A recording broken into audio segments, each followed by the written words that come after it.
అసలు నా లోపలి జీవం మొదలు అయ్యా నేడే మీకే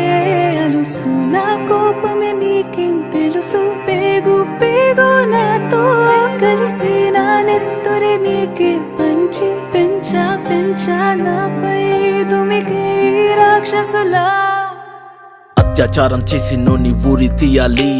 మేడ పట్టి గొంతు పిసికి కాల పెట్టాలి నేను చెప్పేదంతా లోకం మొత్తం వీణ పాడాలి మీ చెల్లి కోసం ఏ రోజైనా నిలబడాలి నేను పాడేది పాటని కద్దు చిన్నారి మాటలే ఇవి కన్నులు కల్లార తడి కాపాడే గడపాల్సిన చిన్నారి మనిషి అనే రంగేసుకున్న క్రూర మృగాలకు బలైపోయింది 8 ఏళ్ల చిన్నారిని హింసించి అత్యాచారం చేసి చంపిన ఘటన మానవత్వానికే మాయని మచ్చగా మిగిలిపోయింది